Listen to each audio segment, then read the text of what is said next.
Viral ngayon, dito sa probinsya ng Bohol, ang umano'y operasyon ng Land Transportation Office o LTO, kung saan ay makikita natin sa video na nagkakarga sila ng mga nahuli nilang motorcycle habang may isang lalaki na huminto, sakay ng kanyang motorcycle at walang suot na helmet. Ilang minuto ay lumapit ang lalaki sa mga enforcers at may sinasabi sa kanila. Ilang minuto ay bumalik ang lalaki sa kanyang motor, pero sinundan ito ng mga enforcers at maya-maya ay binunot ng isang enforcer ang kutsilyo na nasa likod ng lalaki.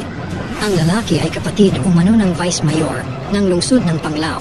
Aminado naman ang Vice Mayor na nakainom umano ang kanyang kapatid, pero hindi umano makatarungan ang ginawa ng mga enforcers.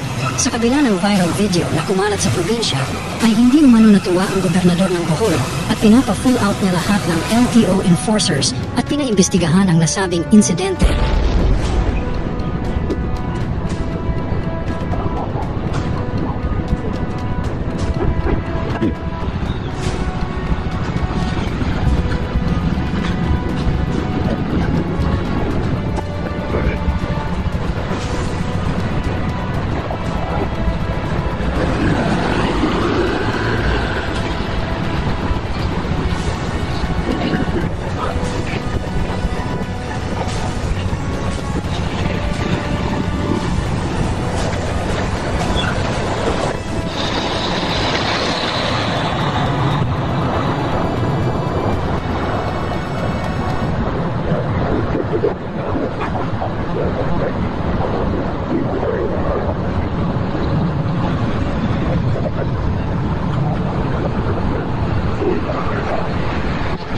Adunay komosyon na LTO versus LTO versus civilian.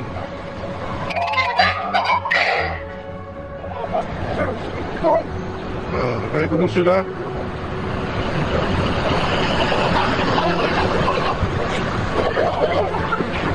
Adunay komosyon na.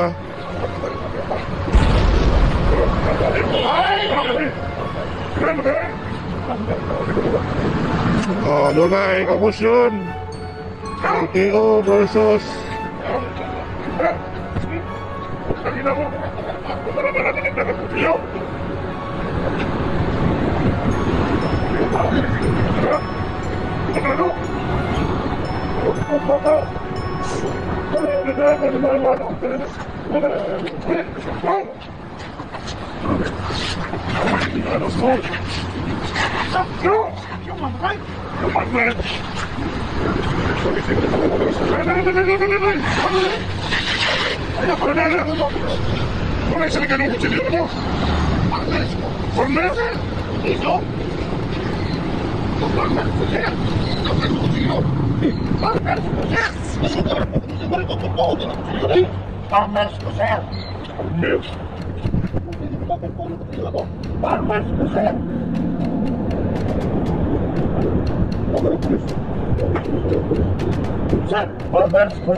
Kutsilyo ang buklasan, sir!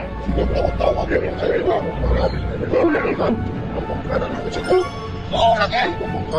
Lagi! Oh, ano ang sabi? Dami! Kahit hektarya yan sa pagkaw. Pagkabot ako rin. Ako sinakot ko.